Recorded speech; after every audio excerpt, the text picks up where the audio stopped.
Hello. How are we? Are we good? Awesome. Right. So, first poem. Well, it's not really a poem. I've just graduated uni, and thing something I do. I get invited to loads of parties, which is weird because I'm not used to popularity that much. But I've got a friend. Let's just call him Bailey O'Connor, just for intents and purposes. And he always sends out these weird invites to people about his parties, and it's always he's a bit of a creep.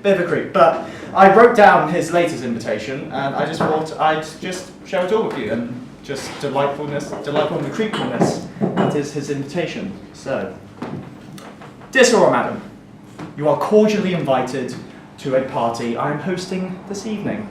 Although this is not the time for any specific occasion or celebration, I thought it would be nice to get together as one and celebrate the times that we have with each other.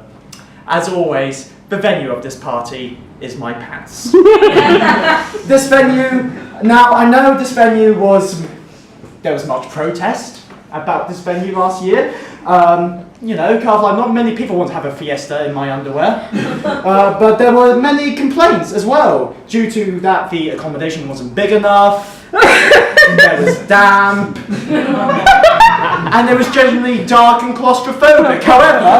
However, I took some critique from some reputable sources, and I have made some significant improvements. First and foremost, we have had the gardener in to do a little bit of groundskeeping over the garden, particularly in the front porch. However, I know that this gardener is great, and it looks great because obviously he is from Brazil.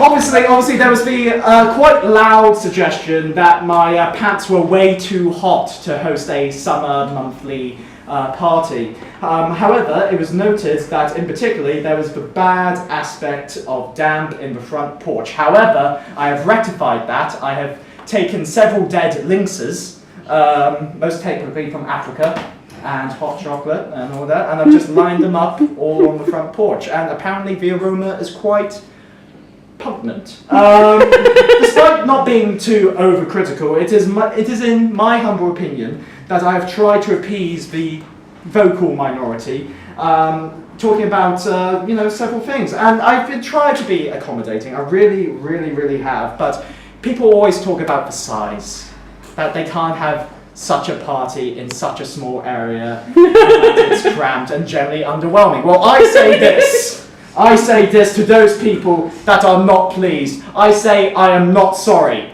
for that. I think I have done well under the circumstances, considering I can't just knock it down and give it an extension. I've tried so hard to give it my best shot, and to be honest, I don't think you're being accommodating enough yourself. So if you do have a problem with the size, I am sorry that you can't get pleasure out of the little things. Obviously, the venue is in the same place. Feel free to Google Map it. I hope I see you there. Bring your own alcohol. Sincerely, Bailey O'Connor.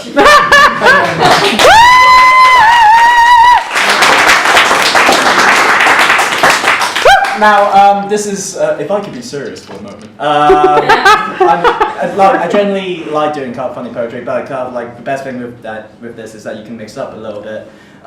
This particular poem, to give a little background on this poem, I'm kind of the guy who, not to cover to my own horn, I do say sorry a lot, and most of the time it's justified. It really is justified most of the time that I say sorry, but people often comment, oh, you should stop saying sorry, and then my response is, sorry. But this particular poem, it's a nice, it's an explanation to that, to just generally when I do say sorry, no matter how many times, I still generally mean it. And the title of it is Sorry. So, I am sorry. I am sorry for the misdirection, misinterpretation, and other mistakes that I've made. I'm sorry that I didn't fight enough, or that I fought too much. I'm sorry that I've hurt you, because that isn't and never ever will be my intention. And I know that I say sorry a lot to the point where the actual word has lost its meaning, and I'm sorry for that. And I know the best way to say you're sorry is through action and not words. And I will do that, I promise you I will do that. But before I do, know that any grievance, any mistake, any error that I do make that leaves you displeased, discomforted, anxious, angry, disgusted, sad, know that is never, ever my intention. And for the last time, I will say sorry, but know that I will never stop saying thank you. Thank you.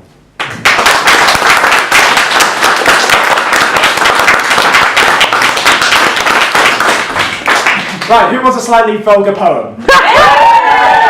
Right, so this one is particularly awkward because I wrote this before I got together with my girlfriend, so this is the first time I'm saying this, so this is going to be fun.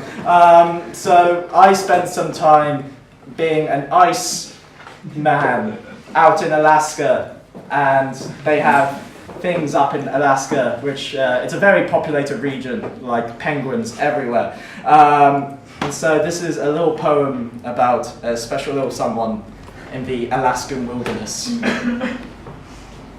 You slide in with the grace and discipline of an ice skater crossed with a fisherwoman. Your skin is as white as snow, although that could be actual snow on your face. As you walked in, there was a biting chill, although that could have been the polar bear gnawing on my leg. This bar is freezing, like limbs dropping due to hypothermia freezing. But baby, you're making me warm. Figuratively speaking, I'm still hypothermic. You're really pleasing to my eyes, but that's no surprise. You're an Inuit, and you're rocking it. I want to Eskimo kiss you until your nose falls off. But when you order your drink, I slide on over and I ask, do you want ice with that? The irony is not lost on me. It also doesn't surprise me that you don't speak English. and I've barely passed my GCSE Eskimorese. Underneath that broken ice and animal fur, you're an ice princess, and I know I should let this go, but for the first time in forever, my heart doesn't feel frozen. Copyright Disney, please don't sue me.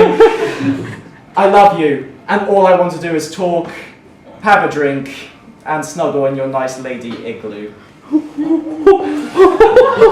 so sorry.